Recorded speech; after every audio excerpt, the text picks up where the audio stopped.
तिकडे नाशिक महानगरपालिका निवडणुकीसाठी काँग्रेसकडून इच्छुक उमेदवारांच्या मुलाखती घेण्यात येत आहेत।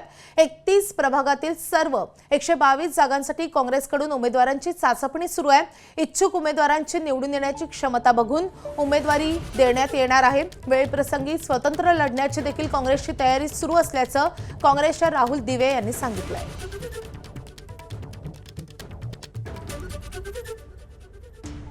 नाशिकमध्ये महापालिका निवडणुकीसाठी काँग्रेस पक्षाकडून आजपासून इच्छुक उमेदवारांच्या मुलाखती सुरू करण्यात आलेल्या आहे। मी सध्या नाशिकच्या काँग्रेस भवन या ठिकाणी आहेत। आपण जर बघितलं तर मोठ्या प्रमाणामध्ये या ठिकाणी इच्छुकांची ही गर्दी काँग्रेस भवन या ठिकाणी झाल्याचं आपल्याला पाहायला मिळते। आपण जर बघितलं तर अद्यापही महाविकास आघाडी असेल किंवा इतर जे पक्ष असेल त्यांचा कोणताही निर्णय झालेला नाहीये। त्यामुळे प्रत्येक पक्षाकडून उमेदवारांची चाचपणी केली जाते।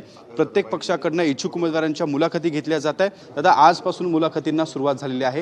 काय नेमकी काँग्रेसची भूमिका आहे? नाशिक महानगरपालिकेच्या निवडणुकीच्या पार्श्वभूमीवर नेहमीप्रमाणे काँग्रेसच्या लोकशाही पद्धतीप्रमाणे संपूर्ण 122 म्हणजे 31 प्रभागांच्या मुलाखतीचा कार्यक्रम आज आहे।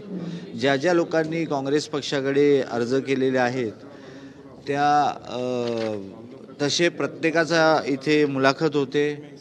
पक्षाचे निष्ठावान कार्यकर्ते, त्यांनी केलेले कार्य, प्रभागातला संपर्क आणि पक्ष या बाबतीत एक मुलाखतीचा कार्यक्रम चालू आहे। नेमक्या इच्छुकांना काय काय विचारलं जातं आहे? आपण आज मुलाखती घेतोय, काय काय या इच्छुकांना आपण विचारतोय?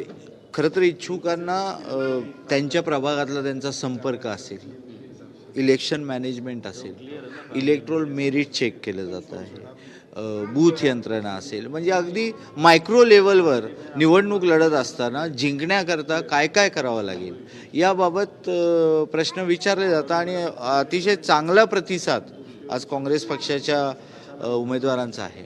सध्या तरी संपूर्ण 31 प्रभागांमध्ये 122 जागांसाठी आज काँग्रेस भवन या ठिकाणी इच्छुक उमेदवारांच्या मुलाखती या सुरू असल्याचं आपल्याला एकंदरीत या ठिकाणी पाहायला मिळत आहे। कॅमेरामन किरण कटरेसह शुभम बुडके, एबीपी माझा, नाशिक। एबीपी माझा, उघडा डोळे बघा नीट।